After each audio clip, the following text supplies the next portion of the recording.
What page are we on? Oh, hi. Sorry about that. I'm totally spaced out. This is why I need a new videographer. Mrs. Chen's not cutting it, so if anybody wants to volunteer to be the videographer, that'd be kind of cool. Anyways, I'm kidding, of course. We are on chapter 40, actually, today, and we're almost done with this book. I do encourage you guys to watch the movie on Disney Plus if you have it, or watch it in other means if you guys can.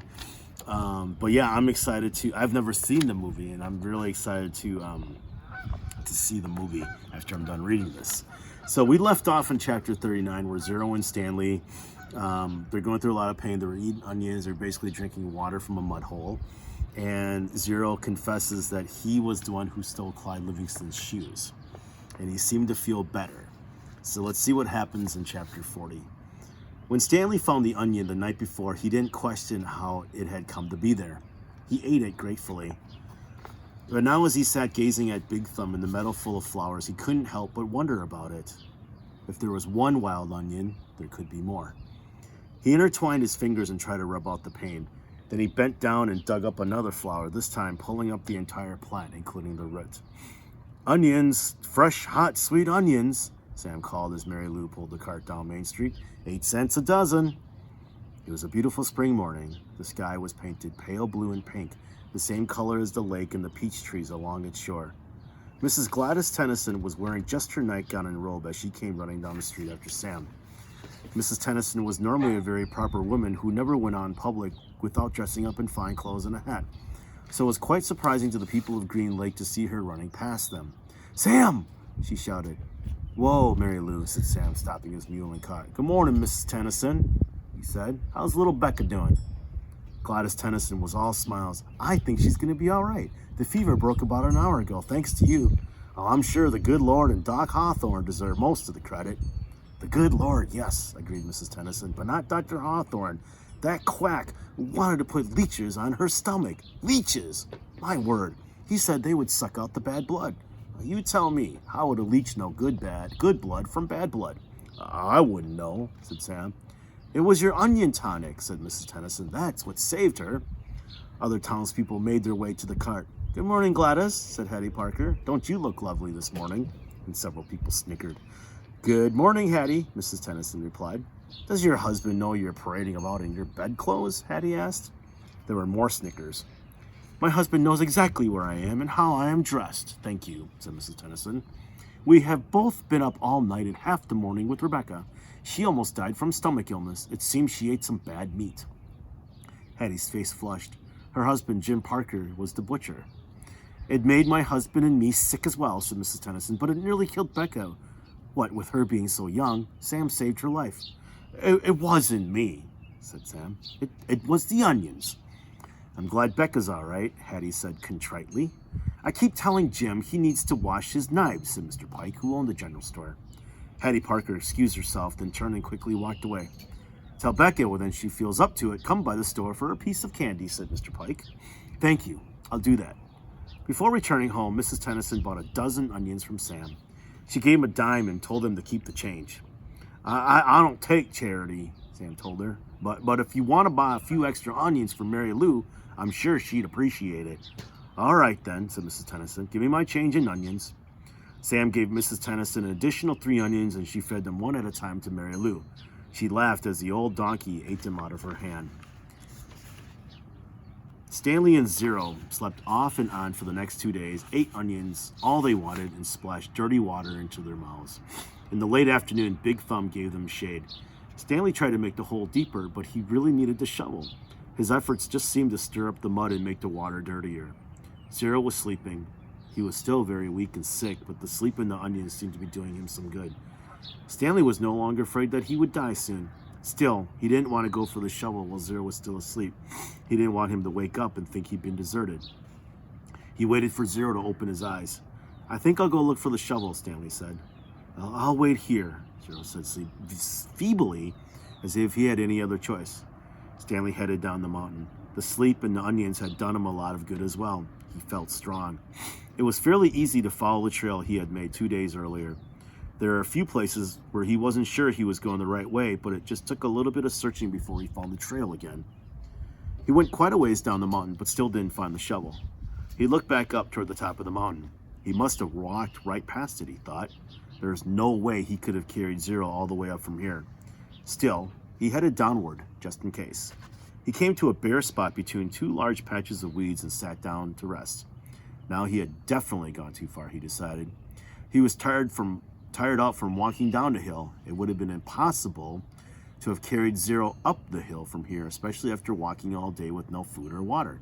The shovel must be buried in some weeds.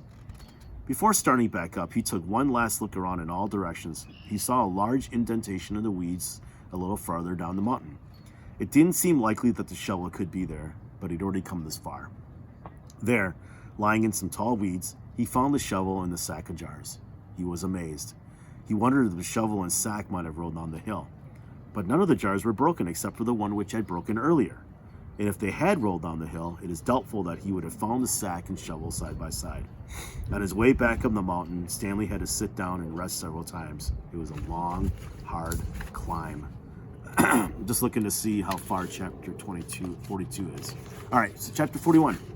Zero's condition continued to improve. Stanley slowly peeled an onion. He liked eating them one layer at a time. The water hole was now almost as large as the holes he had dug back at Camp Green Lake. It contained almost 2 feet of murky water. Stanley had dug it all himself. Zero had offered to help, but Stanley thought it better for Zero to save his strength. It was a lot harder to dig in water than it was in a dry lake. Stanley was surprised that he himself hadn't gotten sick, either from the sploosh, the dirty water, or from living on onions. He used to get sick quite a lot back at home. Both boys were barefoot. They had washed their socks. All their clothes were very dirty, but their socks were definitely the worst. They didn't dip their socks into the hole, afraid to contaminate the water. Instead, they filled the jars and poured the water over their dirty socks. I didn't go to the homeless shelter very often, Zero said. Just if the weather was really bad. I'd have to find someone to pretend to be my mom. If I'd just gone by myself, they would have asked me a bunch of questions. If they found out I didn't have a mom, they would have made me a ward of the state. What's a ward of the state? Zero smiled. I don't know, but I didn't like the sound of it. Stanley remembered Mr. Pendanski telling the warden that Zero was a ward of the state. He wondered if Zero knew he'd become one. I liked sleeping outside, said Zero. I used to pretend I was a Cub Scout. I always wanted to be a Cub Scout. I'd see them at the park in their blue uniforms. I was never a Cub Scout, said Stanley. I wasn't good at social stuff like that. Kids made fun of me because I was fat. I liked the blue uniform, said Zero. Maybe I wouldn't have liked being a Cub Scout. Stanley shrugged one shoulder. My mother was once a Girl Scout, said Zero. I thought you said you didn't have a mother. Well, everybody has to have a mother. Oh yeah, I know that. She said she once won a prize for selling the most Girl Scout cookies, said Zero. She was real part of that. Stanley peeled off another layer of his onion. We always took what we needed, Zero said. When I was little, I didn't even know it was stealing. I don't remember when I found out, but we just took what we needed, never more. So when I saw the shoes on display in the shelter, I just reached in the glass case and took them. Clyde's Livingston shoes? Asked Stanley. I didn't know they were his. I just thought they were somebody's old shoes. It was better to take someone's old shoes, I thought, than steal a pair of new ones. I didn't know they were famous. There was a sign, but of course I couldn't read it. The next thing I know, everybody's making this big deal about how the shoes are missing. It was kind of funny in a way. The whole place is going crazy. There I was wearing the shoes and everybody's running around saying, "What happened to the shoes? The shoes are gone." I just walked out the door. No one even noticed me. When I got outside, I ran around the corner and immediately took off the shoes. I put them on top of a parked car, and I just remember they smelled really bad.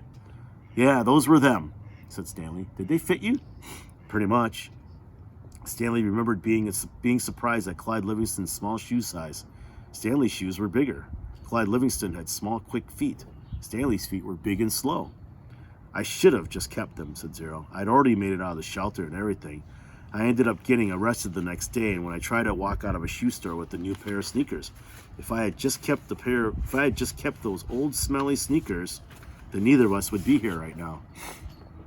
All right, I think we are going to go to chapter 42. It's only like 3 pages, so we're going to continue on. Maybe because I'm just excited to watch the movie. I don't know. Zero became strong enough to help dig the hole. When he finished, it was over 6 feet deep. He filled the bottom with rocks to help separate the water from the dirt. He was still the best hole digger around. That's the last hole I will ever dig, he declared, throwing down the shovel. Stanley smiled. He wished it were true, but he knew they had no choice but to eventually return to Camp Green Lake. They couldn't live on onions forever. They had been completely around Big Thumb. It was like a giant sundial, and they followed the shade. They were able to see out in all directions. There was no place to go. The mountain was surrounded by desert. Zero stared at Big Thumb. It must have a hole in it, he said, filled with water. You think? Well, where else would the water be coming from? Zero asked. Water doesn't run uphill. Stanley bit into an onion. It didn't burn his eyes or nose, and in fact, he no longer noticed a particularly strong taste. He remembered when he had first carried Zero up the hill how the air had smelled bitter. It was the smell of thousands of onions growing and rotting and sprouting. Now he didn't smell a thing. How many onions do you think we've eaten? Stanley asked. Zero shrugged. I don't even know how long we've been here. I'd say about a week, said Stanley, and you'd probably eat about 20 onions a day, so that's 280 onions, said Zero. Stanley smiled. I bet we really stink.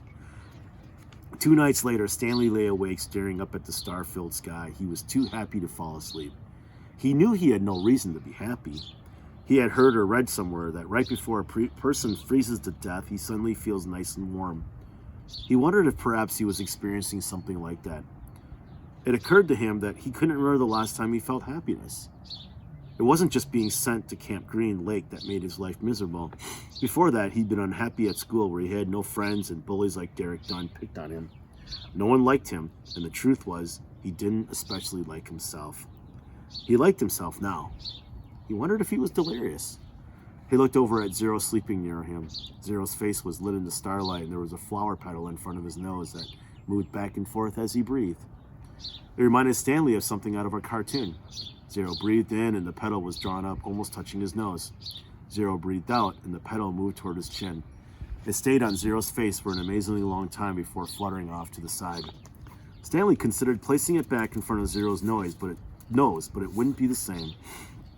It seemed like Zero had lived at Camp Green Lake forever, but as Stanley thought about it now, he realized that Zero must have gotten there no more than a month or two before him. Zero was actually arrested a day later, but Stanley's trial kept getting delayed because of baseball. He remembered what Zero had said a few days before. If Zero had just kept those shoes, then neither of them would be here right now. As Stanley stared at the glittering night sky, he thought there was no place he would rather be. He was glad Zero put the shoes in the parked car. He was glad they fell from the overpass and hit him on the head. When the shoes first fell from the sky, he remembered thinking that destiny had struck him. Now, he thought so again. It was more than a coincidence. It had to be destiny. Maybe they wouldn't have to return to Camp Green Lake, he thought. Maybe they could make it past the camp, then follow the dirt road back to civilization.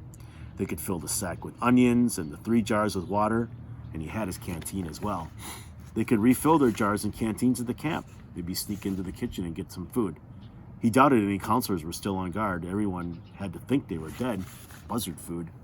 It would mean living the rest of his life as a fugitive. The police would always be after him. At least he could call his parents and tell them he was still alive. But he couldn't go visit him in case the police were watching the apartment. Although, if everyone thought he was dead, they wouldn't bother to watch the apartment. He would have to somehow get a new identity. Now I'm really thinking crazy, he thought. He wondered if a crazy person wonders if he's crazy.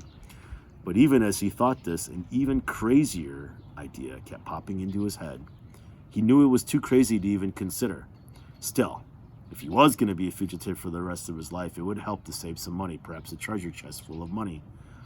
You're crazy, he told himself. Besides, just because he found a lipstick container with KB on it, that didn't mean there was a treasure buried there. It was crazy. It was all part of his crazy feeling of happiness. Or maybe it was destiny. He reached over and shook Zero's arms. Hey, Zero, he whispered. Huh? Zero muttered. Zero, wake up. What? Zero raised up his head. What is it? You want to dig one more hole? Stanley asked him. All right, cool. All right, so hope you guys are really enjoying the story. I really miss you guys. I'm looking forward to seeing a few of you guys next week. And no, I will not be making crochet knit figures of each student, but I did make some emojis. So love you guys. Hope you guys are doing well. Talk to you guys later. Bye-bye.